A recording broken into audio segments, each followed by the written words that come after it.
Haia, croeso i'n sesiwn ar-lein cyntaf erioed o'r Clwb Archaeolegwyr Ifanc. Heddiw, rydym ni'n mynd i rhoi cynnig ar wneud potiau. Helo i'n holl aelodau cangen, ac os ydych chi'n ymuno â ni am y tro cyntaf, croeso. Os oes gennych diddordeb mewn bod yn aelod o gangen Bangor o'r Clwb Archaeolegwyr Ifanc, mae yna fanylion isod yn y disgrifiad fideo yn egluro sut i ymuno. Mae yna daflen wybodaeth sy'n cyd-fynd ar fideo hwn. Rydym wedi ei hanfon at aelodau ein cangen. Os nad oes gennych gopi, mae yna ddolen yn y disgrifiad fideo isod lle gallwch lawrlwytho copi. Mae'r daflen wybodaeth honno'n dweud pob peth sydd angen i chi wybod am y weithgaredd hon. Mae'n dweud pa ddefnyddiau sydd ei angen arnoch chi, ac mae yna hefyd rai enghreifftiau hyfryd iawn o grochenwaith mae ymddiriedolaeth archeolegol Gwynedd wedi ddarganfod a chofnodi fel rhan o'i gwaith archeolegol.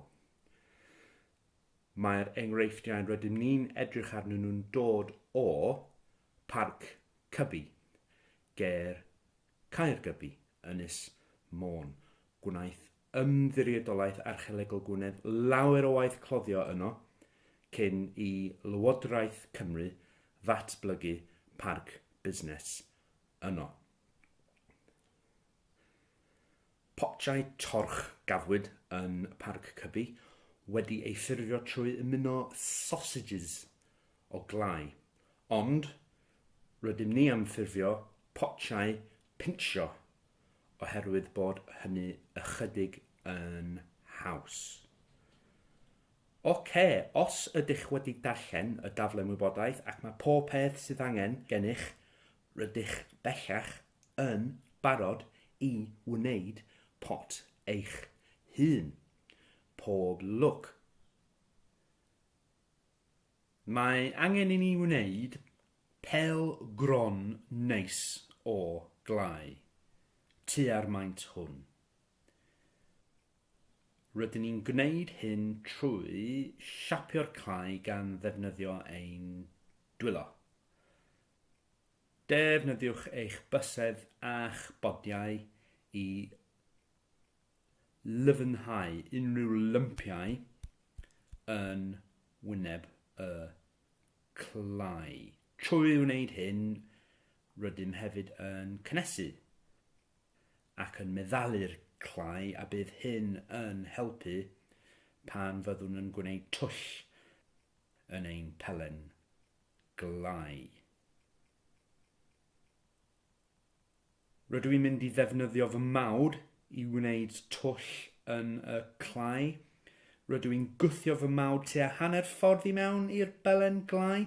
Os ydych chi'n meddwl eich bod chi'n mynd i frifo'ch bawd, gallwch ddefnyddio rhywbeth arall i gychwyn eich twll. Yna yn ysgafn, rydw i'n gwasgu ochrau'r pot rhwng fy mysedd a bawd yn symud y pot o gwmpas, pinsio ochrau'r pot gan sicrhau bod ochrau'r pot i gyd yr un trwch. Os bydd unrhyw graciau neu linellau bach yn ymddangos yn y clai, gallwch ei llyfnhau. Yna daliwch ati i symud y pot o gwmpas a phinsio gan sicrhau bod ochrau'r pot i gyd yr un trwch. Efallai y cewch ddwylo budr wrth wneud hyn, felly gwnewch yn siŵr eich bod chi'n golchi'ch dwylo wedyn. Rydw i hefyd yn llyfnhau tu allan i'r pot, gan sicrhau bod yr wyneb yn neis a gwastad.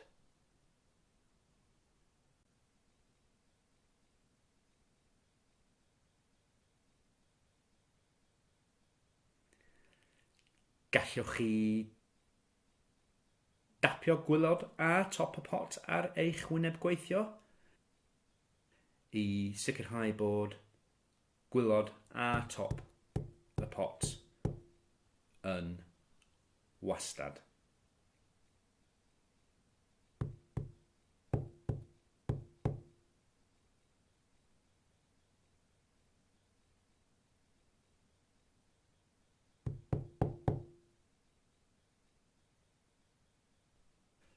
Llyfnwch unrhyw graciau neu linellau bach sydd ar ôl.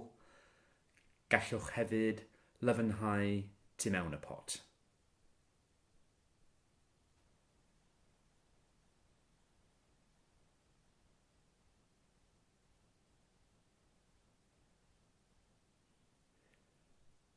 Reit, rydw i'n meddwl fy mod i'n barod i ddechrau addurno fy mhot. Ia. Gadewch i ni ddechrau gwneud ein patrymau.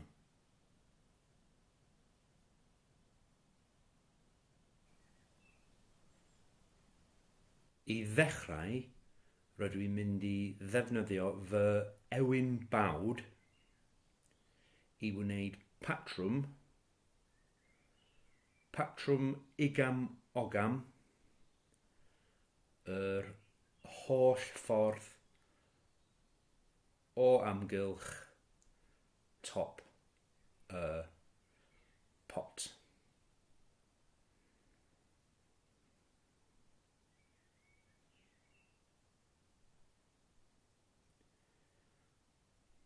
Dyna ni. Patrwm igam ogam. Nesaf, rydw i'n mynd i ddefnyddio darn o lys tyfiant marw a ddarganfyddais yn yr ardd, ac yn ofalus iawn rydw i'n mynd i wthio hwn i mewn i wyneb y clai i wneud y siapiau cylch anwastad hyn. Dyna ni.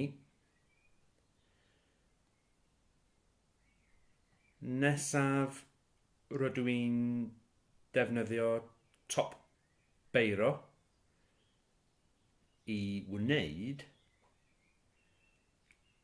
cylchoedd bach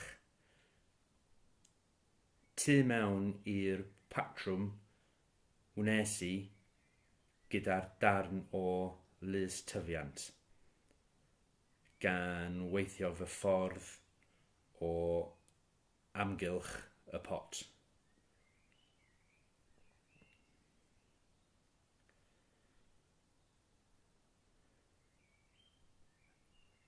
Nesaf,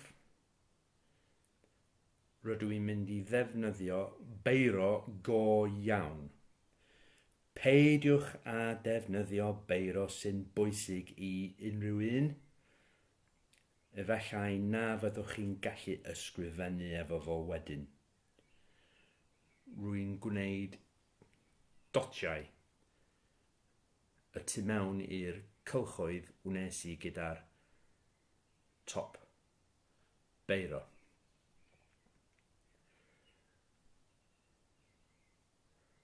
Dyna ni. Nesaf, rydw i'n defnyddio ymyl anwastad cragen wen. Ac yn rhowlio ymyl y gragen ar draws y clai. yr holl ffordd o amgylch y pot.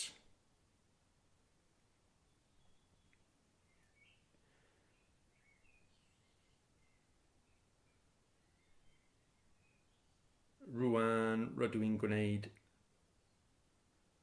mwy o gylchoedd gan ddefnyddio top y beiro. Does dim rhaid i chi wthio'n galed iawn.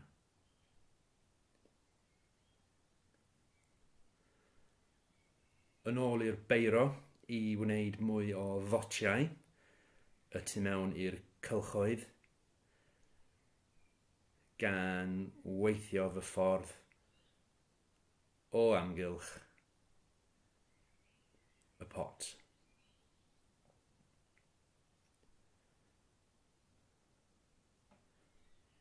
Mae hwn yn ddarn o lechen o'r ardd. Rydw i'n defnyddio'r pen pwyntiog i ychwanegu at fy mhatrwm.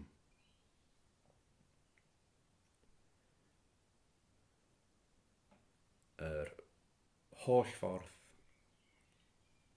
o amgylch y pot.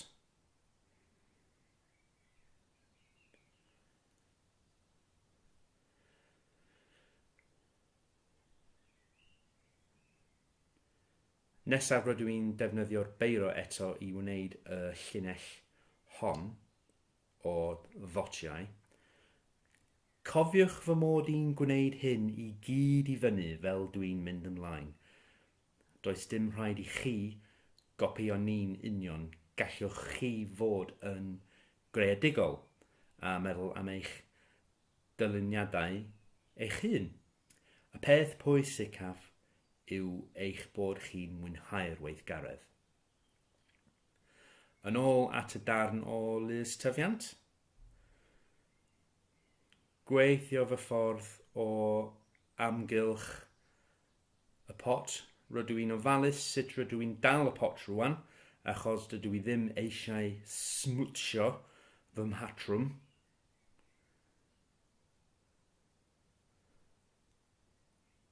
Yn ôl gyda'r beiro.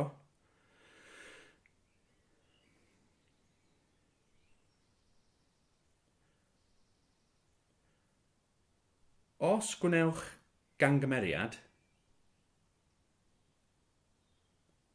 fel na, peidiwch â phoeni, gallwch ei lyfnhau o allan.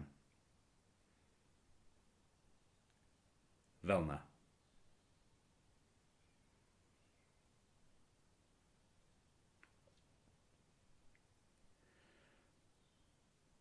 Bron wedi gorffen, rydw i'n mynd i wneud y llinell hon o amgylch top y pot.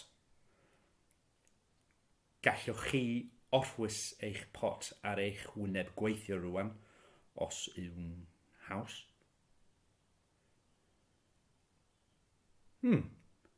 Dyna ni, wedi darfod. Y peth nesaf mae'n rhaid i ni ei wneud yw gadael y pot i sychu. Mae'n glai sydd yn sychu mewn aer a bydd yn cymryd tua diwrnod a hanner i sychu. Felly rydw i'n mynd i adael fy mhot ar fy silff ffenestr. Yei! Rydw i am ddweud eto nad oes rhaid i chi gopio beth wnaethon ni. Gallwch chi fod yn greadigol. Does dim rhaid i chi wneud pot o gwbl hyd yn oed. Mi wnes i'r dyluniadau hyn ar ddarn llai o glai wedi rholio ar y bwrdd. Ond os gwnewch hynny, byddwch yn ofalus sut rydych chi'n codi'r clai pan fydd wedi sychu. Mae'n eithaf tenau a dydych chi ddim eisiau i'r clai gracio.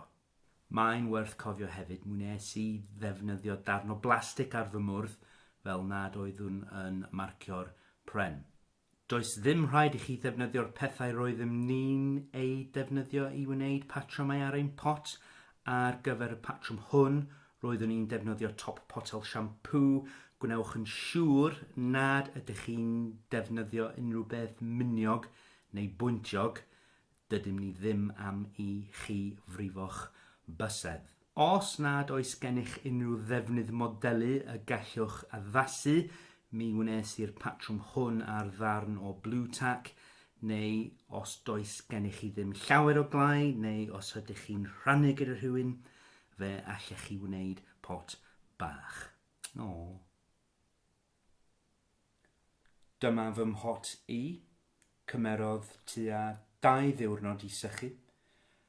Mae'n glai sydd yn sychu mewn aer, felly does dim angen gwres arno i galedu. Rydym ni'n awgrymu nad ydych chi'n defnyddio eich pot i fwyta neu yfed allan ohono, ond mae yna bob math o bethau gallech chi ddefnyddio eich pot ar ei cyfer. Fel gallwch chi weld, rydw i'n defnyddio fy mhot i gadw darnau o wydr môr. Felly dyna ni. Diolch am ymuno â ni. Os gwneithoch chi bot, anfonwch lun atom, ac os hoffech chi ymuno â changen Bangor o'r Clwb Archaeolegwyr Ifanc, mae yna wybodaeth ar sut i wneud hynny yn y disgrifiad fideo isod. Iawn, diolch a hwyl am y tro.